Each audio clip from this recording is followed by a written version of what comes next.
wabarakatuh. Waalaikumsalam warahmatullahi Masya wabarakatuh. Allah. Alhamdulillah Rabbil Alamin.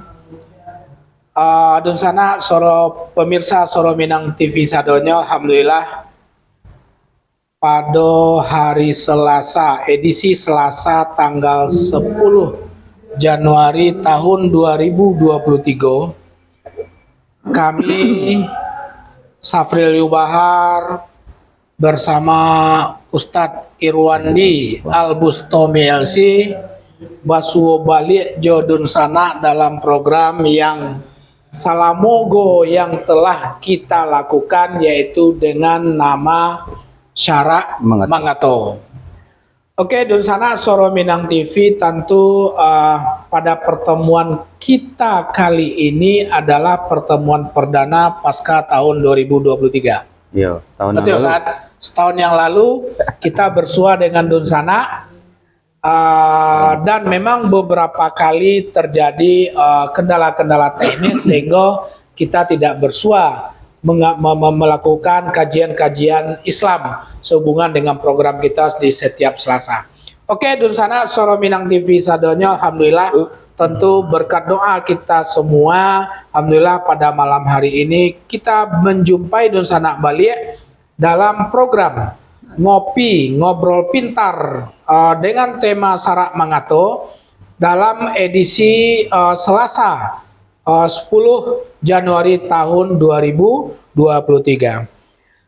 Sebelum kita menyapa Bapak Ustadz itu memberikan ceramah, tentu kami selalu all crew Soro Minang TV berdoa kepada Yang Kuasa Dun sana sadonyo, hendaknya yang ada di rumah, seluruh pemirsa Soro Minang TV selalu berada di bawah lindungan Yang Maha Kuasa hendaknya.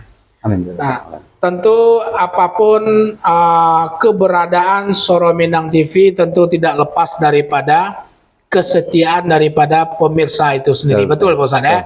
Nah, untuk itu Dun sana Soro Minang TV sadonyo, kami selalu berharap kepada Dun sana untuk bisa nge-share semua program-program tayangan kita dalam bentuk program apapun di dalam platform fanpage serta platform YouTube Suara Minang TV. Ikuti live streaming kami pada malam hari kini dengan sebuah program Syarak Mangato. Judul kita pada hari ini adalah kesempurnaan sholat bermula dari kesempurnaan wudhu. Itu di sana.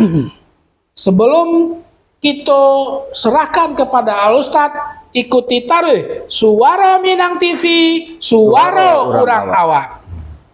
Assalamualaikum Pak Ustadz. Waalaikumsalam warahmatullahi wabarakatuh. Masya Allah. Lah setahun dah ada usul Ustadz ya. Terakhir awak dapat info Ananda sakit, balas kebagini Ustaz. Sakit batuk masih. Masih ya. Mudah-mudahan kembali agak panjang batuknya. Agak panjang. Kalau istilah di kampung kok nan batuk satu hari itu enggak ada. Entah yo. Udah enggak. Ayo. Kalau yo satu hari satu enggak boleh. Itu enggak boleh itu. Amin. Oke, Dun sana Soro Minang TV, kita serahkan kepada Al Ustadz untuk menyampaikan tema kita pada hari ini, yaitu kesempurnaan sholat yang diawali dengan kesempurnaan wudhu. Kepada Pak Ustadz kami persilakan waktu dan tempatnya. A'udzubillahi minasyaitonirrajim. Bismillahirrahmanirrahim. Assalamualaikum warahmatullahi wabarakatuh. Waalaikumsalam warahmatullahi wabarakatuh. Alhamdulillahirabbil alamin.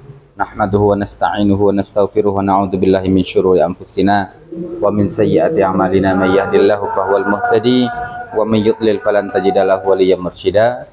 Allahumma shalli ala Muhammadin wa ala alihi wa ashabihi ajmain. Dun sana pemirsa Suara Minang TV di YouTube ataupun di Facebook yang dimuliakan Allah. Alhamdulillah pada malam hari ini kita bisa bersobo dalam dunia maya, tidak dalam dunia nyata ya. Ya betul. Dunia nyata kepada Pak Safril. Namun tidak mengurangi makna, insya Allah. Insya Allah. Nan kaji kok kita buka ya mudah-mudahan sampai. Amin. Kemudian salawat dan salam kita sampaikan kepada Nabi kita Muhammad sallallahu alaihi wasallam. Allahumma sholli ala Muhammad wa ala ali Muhammad. Pada tahun lalu, tepatnya tahun lalu. Tepat tahun lalu. Tahun lalu kita telah membuka kaji kita dalam syarak mengatur kesempurnaan salat berawal dari kesempurnaan wudu. Ya. Kita telah selesai mengkaji sampai kepada wudu dan tata cara berwudu sampai sunnah wudu. Ya.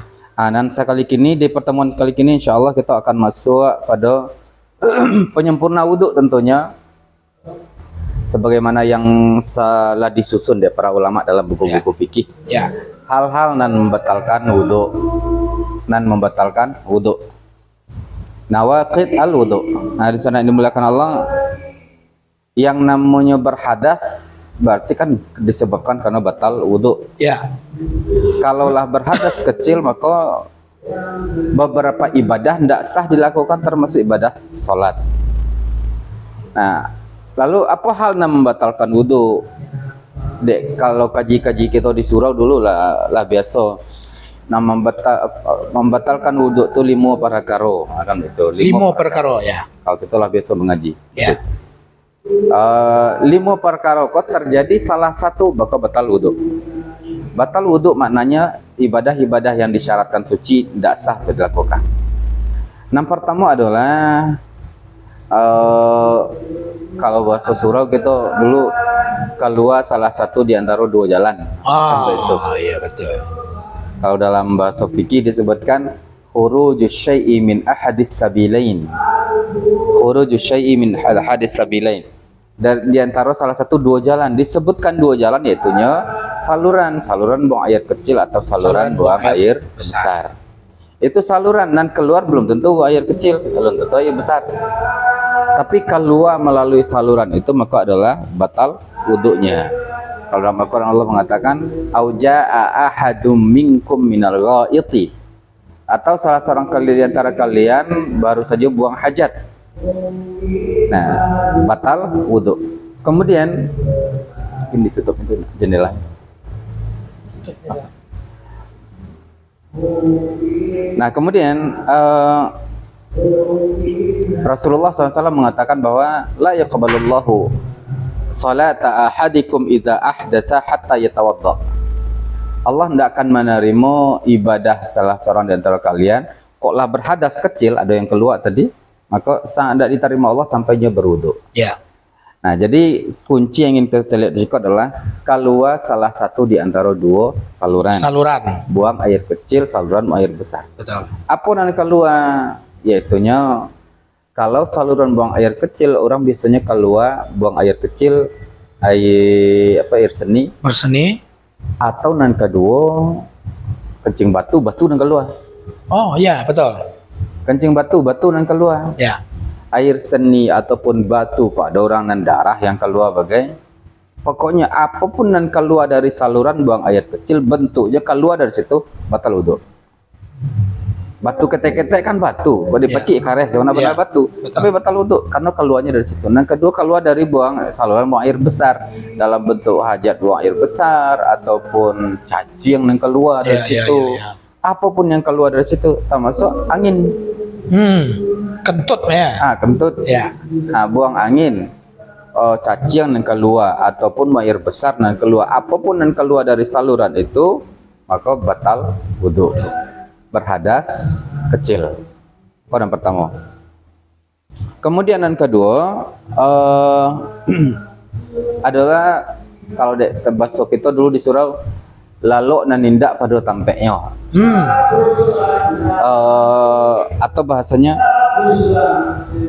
makasih. Duduk dan tidak pada tampeknya misalkan. Ada duduk dan tidak pada tampeknya, kemaknanya adalah Oke. Makasih selingan, iklan. Oke, lanjut Ustaz. Di sana di rumah silakan memakan dan meminum. Ya. Dan ledo di rumah.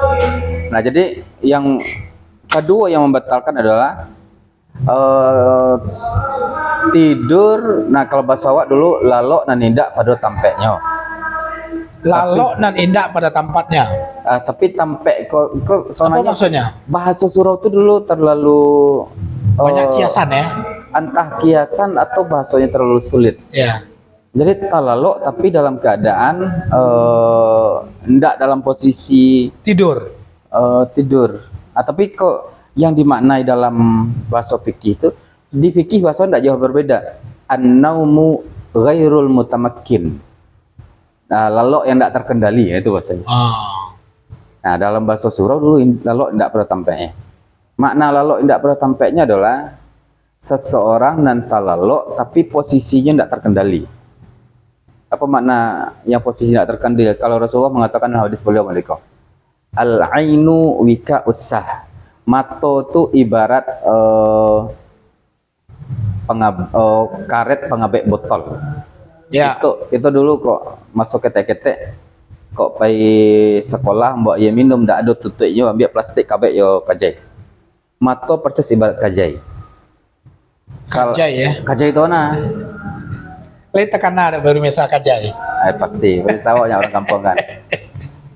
Atau kalau do ndak paham seminang dah. Karet. Karet. Iya. Jadi mato ibarat persis karet pengabek botol. Ya. Lalu kata Rasulullah, "Faman nama falyatawaddo." Maka siapa yang sempat talaluk, wudu. Apa maknanya? Kok sempat takaluk putih karetnya? Putih karet. Artinya kalau sempat putih karet pasti tumpah iya kan? Ya. Kecuali satu kondisi. Apanya Pak? Pas lap karet kok lah putih, kajai lah putih, tapi nana iya tidak tumpah. Baca lah, apa bentuk? Iya botol tuh tetagak. Betul. Iya betul. Botol tuh kok tetagak, ndak kan putih, nah karet ndak akan tumpah doh. Karena dia masih berdiri. Mbak maksudnya karena posisi lubangnya aman. Ya. Nah seperti itu dalam bab fikih. Maka tidur dan nindak pada tampe itu maksudnya adalah lalu awak tuh lah dan lubang botol kan diibaratkan Rasulullah lubang buang angin, lubang air, buang air kecil. Itu dimaksud Rasulullah. Jadi lubang saluran buang angin, buang air besar gitu, saluran buang air kecil gitu, ikut tetap terjago selama mato bertahan. Ya. Gitu kok sedang lama-lama mota kan.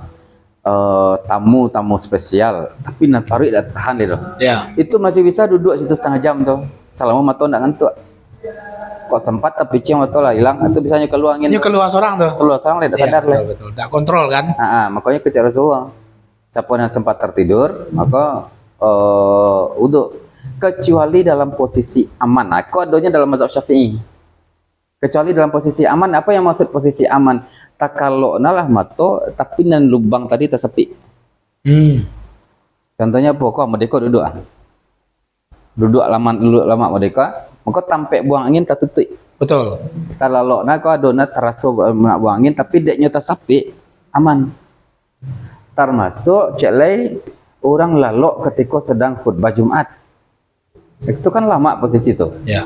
Tertutup aman, rapek. Nah, walaupun matonya takalok, tapi awal-awal khutbah tadi assalamualaikum kecek khatib alhamdulillahirabbil alamin. Tiba-tiba lah berdoa sih. Allahumma fir lana dzunubana. Capek khutbah kan betul. Berdoa takalok. Takalok apa? Ya. Boleh ndak harus berwudu. Karena posisi kita duduk. Jadi lubang angin mohon maaf itu tertutup, rapek ya. Bukan awak dia menahan mudi konda, tapi memangnya dia tersapi. Ya. Tersapi kok. Tapi duduk awak kau yang membuatnya tersapi. Ya. Nah, juga ndak na dijago dek mato, ndak dikontrol dek mato, naninya itu ndak bisa keluar. Nah, itu yang dikhususkan dalam mazhab Syafi'i, talaluk tapi ndak di posisi yang memungkinkan. Ya. Nah, maka batal wudu.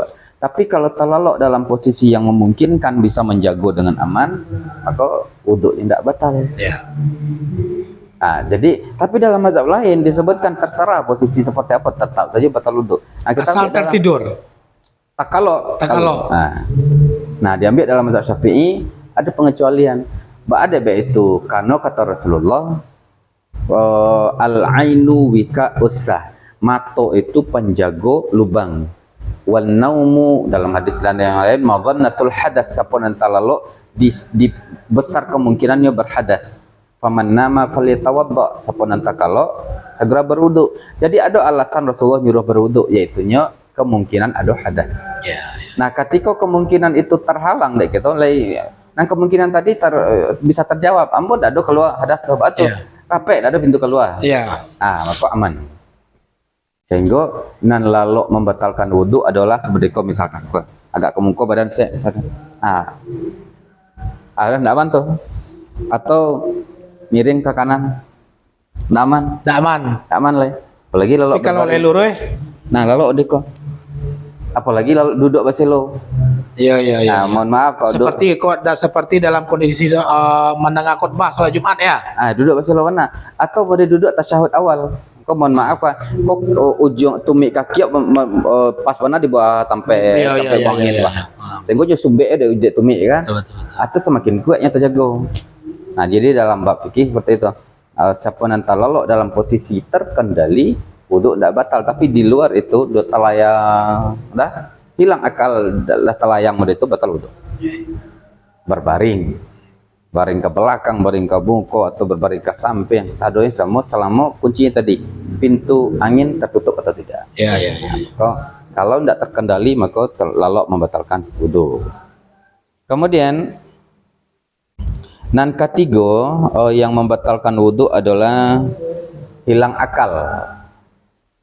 Hilang akal. Sebenarnya orang lalu hilang akalnya kan? Iya, betul. Tapi ada pengkhususan hilang akal. Hilang akal sebab mabuk. Oke. Hilang akal sebab pingsan. Oke. Hilang akal sebab sakit keras. Atau hilang akal terjatuh misalkan. Tiba-tiba pingsan. Hilang akal. Nah, seluruh penyakit hilang akal namodeko menjadi penyebab hilangnya batal wudhu dan dia berhadas kecil. Karena al-aqlu manatul hukmi, kalau kata ahli fikih, akal itu tempat standar hukum. Kalau zalal aqlu zalal hukmu, hilang akal putus hukumnya. Sampai bergantung adalah putus, itunya akal. Maka siapa yang hilang akal, maka hilang hukum. Tapi hilang hukum bukan berarti hilang syariat. Siapa yang hilang akal sebab mabuk 3 jam 5 jam misalkan tagilan waktu sembahyang, maka wajib ganti sembahyang zuhur. Ganti. Ya, pada saat jadi, karena akalnya balik. Karena dosa cek, karena mengganti cek. Ya. Tapi siapa yang hilang akal sebab pingsan, makanya tidak wajib mengkodok, karena itu bukan kehendak dia sendiri. Ya. Nah, siapa yang hilang akal sebab karena sakit apa kita alam, sejenis gilo. Oh, oke. Ya. Gilo yang paling banyak. Gilo setahun, tidak ada kewajiban kodok sembahyang. Dan setahun bro? Setahun, gratis. Itu hilang akal. Ya. Karena kalau dikodok sembahyang setahun banyak kalaju. Dan Allah itu, agama Islam itu adalah yusrun, ad-dinul yusr. Agama Islam itu memudahkan. Ya. Nah, hilang akal. Jadi kalau siapa yang hilang akal disebabkan karena uzur syar'i seperti gilo, pingsan, atau sakit parah, itu tidak berdosa dan tidak ada kewajiban kodok. Hilang akal. Mau berapa lama pun hilang akal. Siapa yang hilang akal karena mabuk, maka berdosa dan wajib kodok beras sembahyang yang terlewat selamanya hilang akal. Baik, nak sampai batal wudhu adalah karena bersentuhan. Nah, Pak Syafril kau tanya mazhab Pak Syafril nanti Bapak. Bersentuhan laki-laki dan perempuan yang bukan mahram. Ya. Mahram bahasa itu muhrim. Muhrim ya. Muhrim itu sana orang dan umrah. Haji dan umrah yang sedang berihram itu muhrim namanya. Iya. Nah, kalau yang mahram yang dah halal itu bahasa Arabnya mahram, bukan muhrim. Ya. Mahram. Nah, bukan mahram.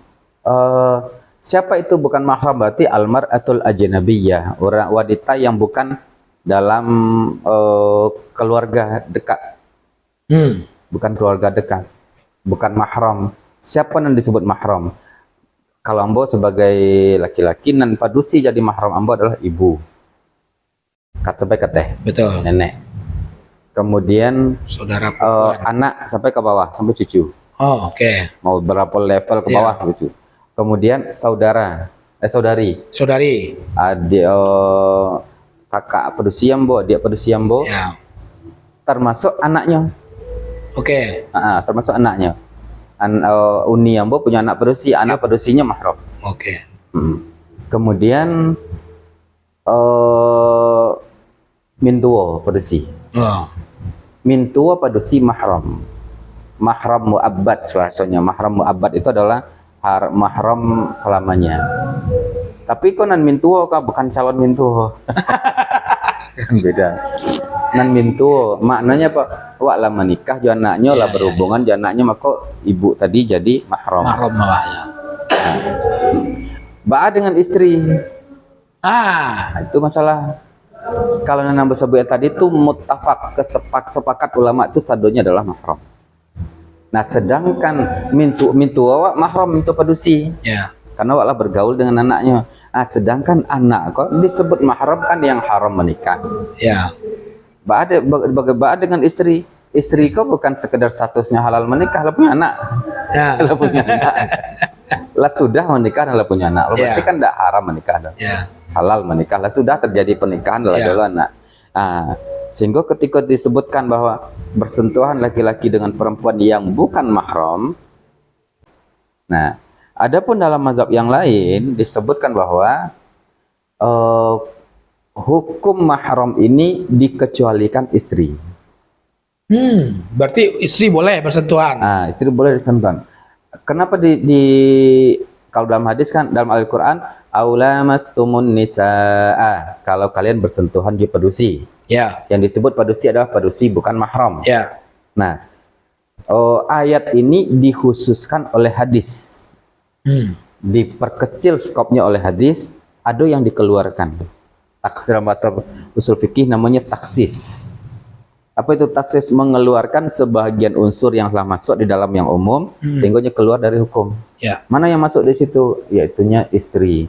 Hadisnya yang mana? Hadisnya diriwayatkan dari Aisyah dan para istri-istri Rasulullah yang lain mengatakan bahwa kana Nabi sallallahu alaihi wasallam yuqabbilu azwajahu summa kharaja ila salati falam yatawadda. Dulu Rasulullah itu beliau kan jemaah haji itu berbatas kain. Ya, Hanya sitar kain ya. kan.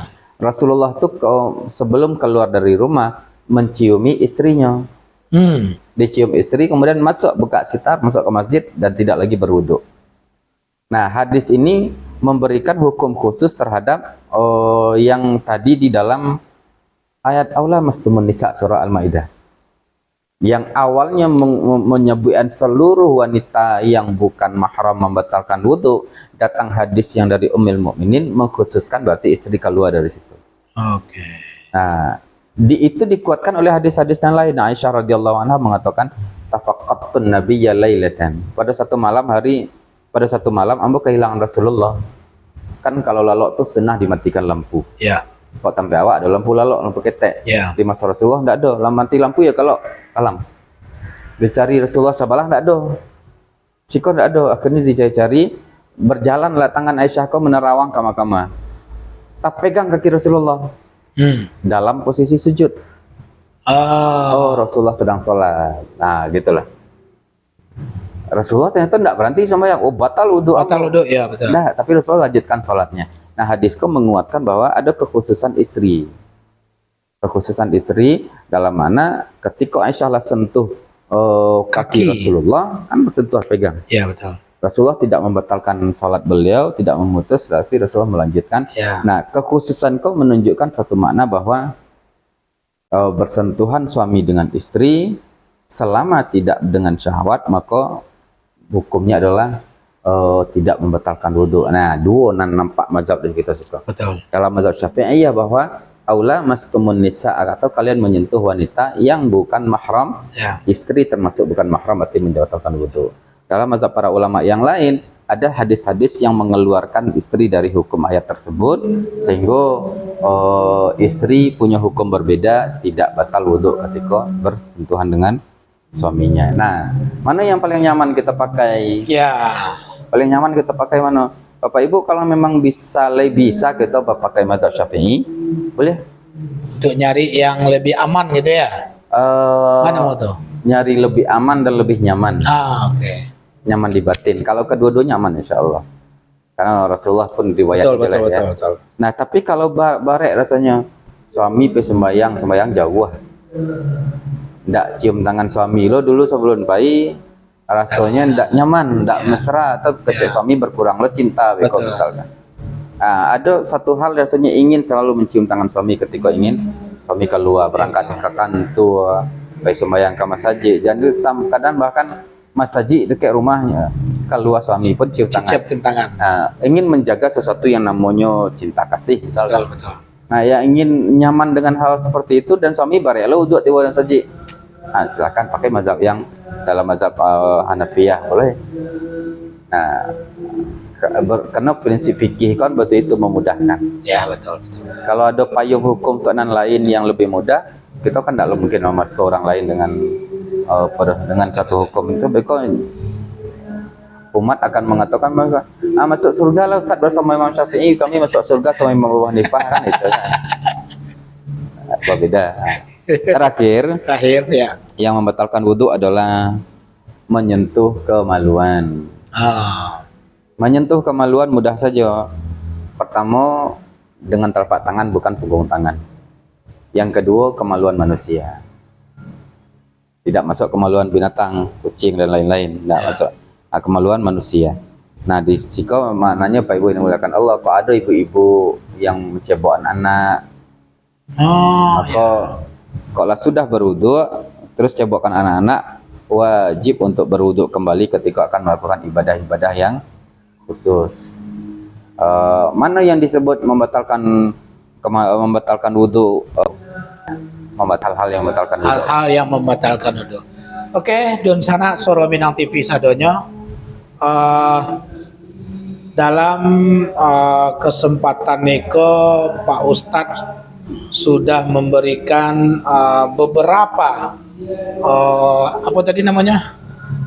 Hal-hal yang membatalkan wudu yang mungkin salamoga bisa menjadi dasar bagi kita menambah pengetahuan kita di dalam rangka menjaga wudu tersebut untuk melaksanakan ibadah-ibadah khusus yang memang harus lewat berwudu itu sendiri.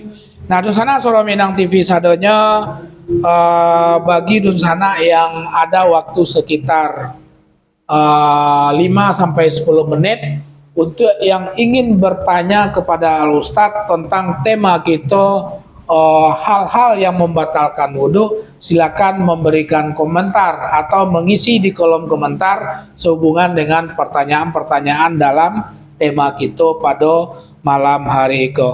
Nah, untuk donsana-donsana yang telah menonton dan setia mengikuti mengikuti kajian kita pada malam hari ini, terima kasih banyak kepada Uni Nurmalinda Caniago. Terima kasih banyak Uni.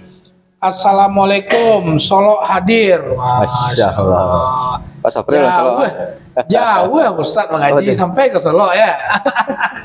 Uni go kalau tidak salah meropane kok. Masya Allah. Ayo nih, terima kasih banyak Uni yang selalu setia mengikuti program-program dari Suara Minang TV.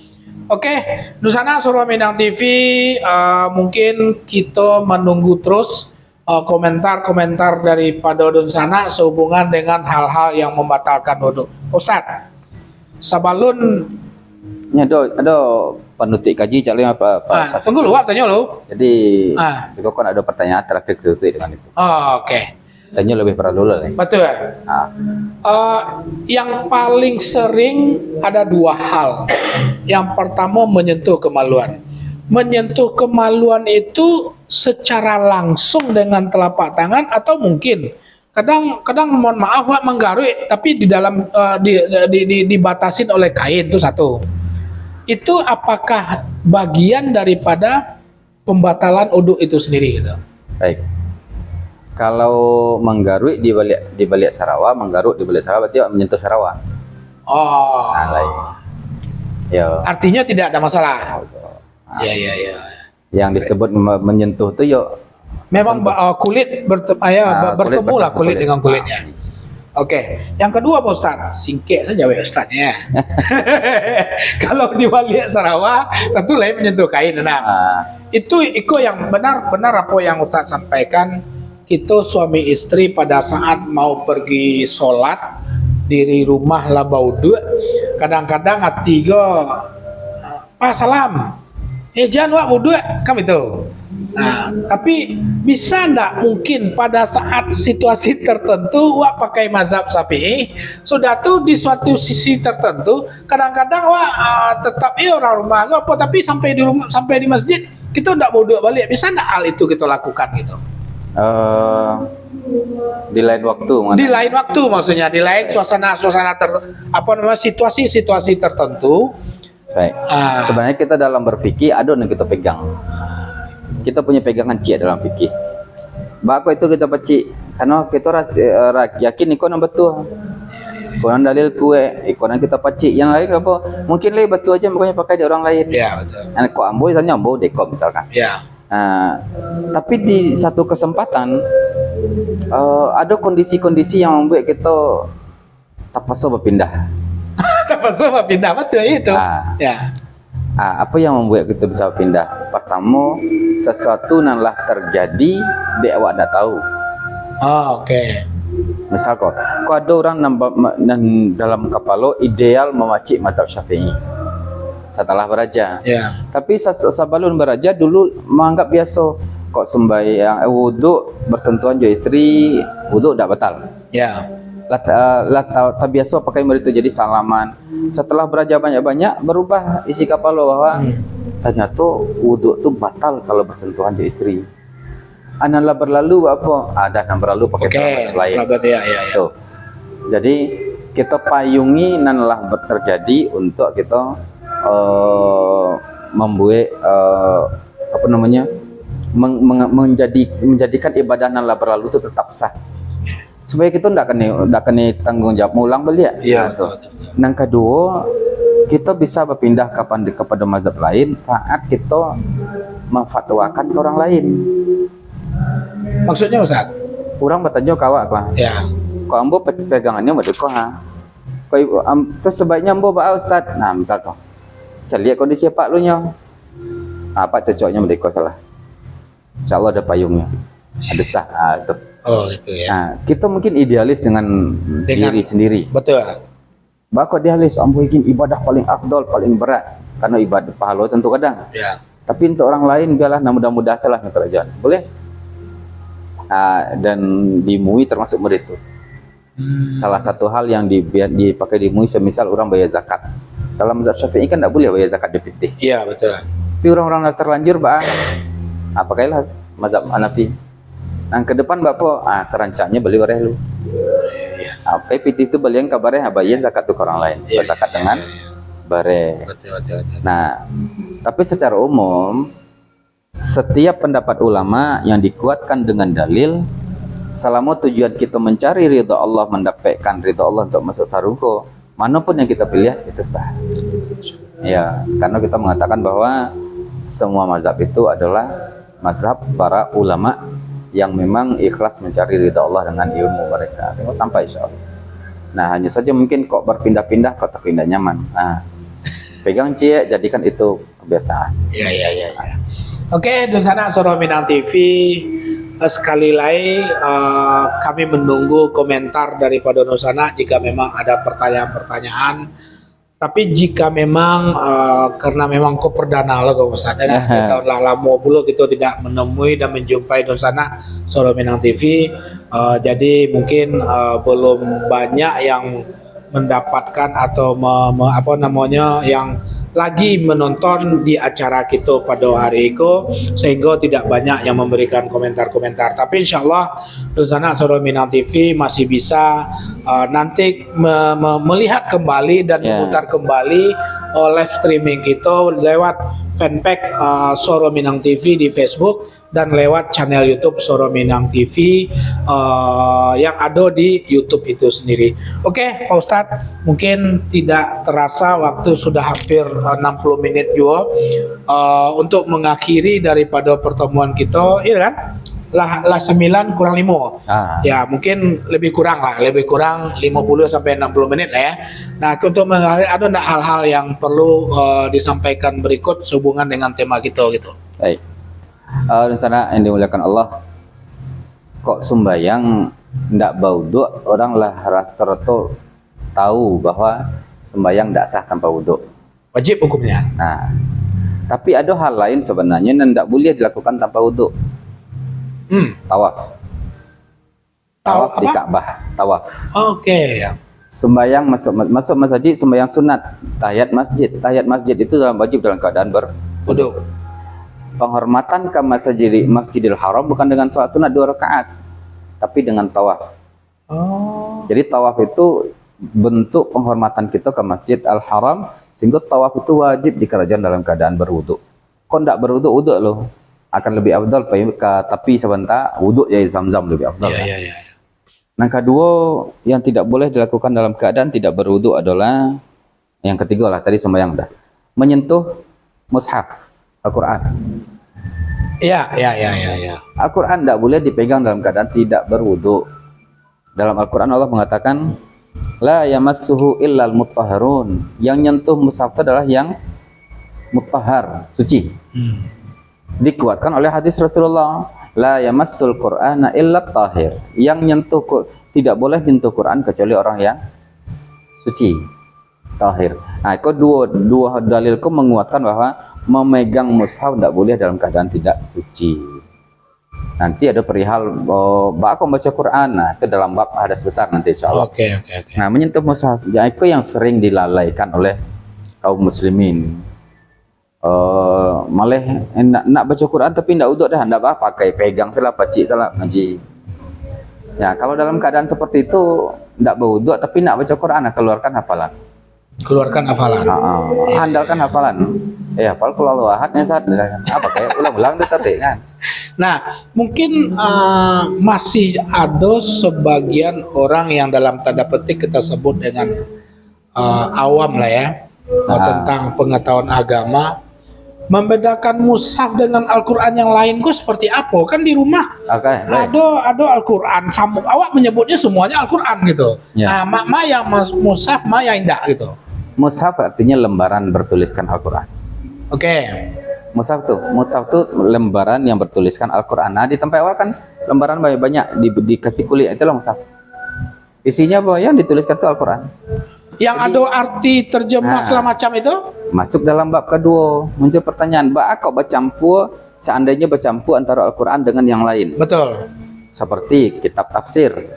Tafsir ya. Tafsir Jalalain, tafsir Ibnu Katsir, atau Quran dan terjemah. Ya, betul. Itu yang paling banyak. Atau fikih para ulama menyebutkan, bandingkan kalau andainya Al-Quran lebih banyak daripada yang lain, tafsir atau terjemahan, maka itu terhitung mushaf yang tidak boleh disentuh. Andai tafsirnya ataupun terjemahan lebih banyak hurufnya daripada Al-Quran, makanya terhitung sebagai buku tafsir yang ada Al-Quran, boleh disentuh. Itu baca Ramadan. Nah, itulah selesai deh para ulama. Selesai. Tafsir paling pendek dulu di masa salafus saleh itu adalah tafsir Jalalain. Tafsir Jalalain ya. Tafsir Jalalain yang ditulis oleh Imam Jalaluddin As-Suyuti dan Jalaluddin Al-Mahalli. Ternyata tafsir Jalalain itu tafsir paling pendek, tetap masih lebih banyak pada Al-Quran. Lebih banyak hurufnya daripada Al-Quran. Jadi artinya lebih banyak tulisan tafsir itu daripada huruf Al-Quran itu sendiri ya. Maka kalau memakai pegangan standar tafsir Jalalain boleh tidak dipegang dalam keadaan tidak berwudhu? Boleh. Nah, bagaimana dengan terjemahan yang kini bahasa Indonesia? Lebih banyak hurufnya daripada tetap lebih banyak huruf ya. Artinya Al-Quran yang ada terjemahan boleh dibaca atau dipegang tanpa berwudhu. Nan tidak boleh dipegang tuh kulitnya atau isinya? Adalah mazhab Syafi'i dibahasakan merdeka. Kullu ma yulsaqu bil Quran fahuwa minhu. segala sesuatu yang lah dilakukan ke Al-Quran ditempelkan di lem. Itu semuanya Alamat Al-Quran. ya, masuk Al-Quran. Nah, jadi kalau ada orang bawa Al-Quran pakai ke kantong plastik, ke kantong Ya. asoy, Berarti kantong asoy nyaman, kantong asoynya nyaman. karena ndak lekek. Ya, betul. Nah, kini ada Quran-Quran yang bahasanya eksklusif kan gitu. Kalau Al-Quran laks gitu lah. Betul. Oh, Qurannya rancak, kulitnya rancak, di luar adalah pembungkus yang rancak kan, yang bisa dicek buka-buka. Bapak pakai Kayak kotak. iya betul pakai rancak box lah, itu kan kayak ya. box ataupun kulit karateh biasa, tapi membungkus bisa Ya. dibuka-buka. Kalau bisa dilapehkan berarti bukan dari bagian Al-Quran. Nah, silakan dipegang. Lebih aman sebenarnya. Ya. Nah, kita pertanyakan gini, ternyata ada Imam Syafi'i lah selesai itu. Nah, yang memang kita mungkin kurang belajar sehingga Iya betul. sehingga yang lah selesai di Imam Syafi'i 1200 tahun yang lalu kita kini belum tahu ya. Iya betul. Nah, itu lebih kurang. Jadi hal-hal yang memang tidak dibolehkan oleh Rasulullah dalam keadaan tidak berwudu kita tinggalkan. Petangko kita lah beraja keutamaan berwudu. Nah, Betul. Alah. jadi kok tidak berwudu, bang? Cak wudu lu. Cak wudu. Kadang keutamaan berwudu afdal, sangat afdal, sehingga amalan paling paling mangkuih orangnya Iya. untuk membentengi diri dari setan, salah satunya adalah berwudu. Berwudu. Itu dari Ambo, semoga sadonya kita bisa menjalani hari-hari dengan baik, Insyaallah. ibadah kita semakin baik tentunya. Dan mohon maaf kalau ada salah dan khilaf. Dari Ambo, terima kasih banyak. Wassalamualaikum warahmatullahi wabarakatuh. Waalaikumsalam warahmatullahi wabarakatuh. Dan sana Soro Minang TV sadonya alhamdulillah dalam kajian kita hari Selasa 10 Januari tahun 2023 bersama Al Ustadz Irwandi Al Bustami LC dengan tema hal-hal yang membatalkan wudhu ya Bos saya. Ya, Atau dengan tema besar kita adalah kesempurnaan sholat diawali dengan kesempurnaan wudhu itu sendiri. Tentu kita kami berharap sedikit ilmu yang disampaikan oleh Bapak Ustadz kepada kita sadonya Nusana Soro Minang TV, tentu kita berharap kita mendapatkan ilmu tersebut dan kita bisa melaksanakan, menjadikan dasar bagi kita untuk menjalankan ibadah-ibadah yang sesuai dengan kategori ilmu yang disampaikan tadi itu.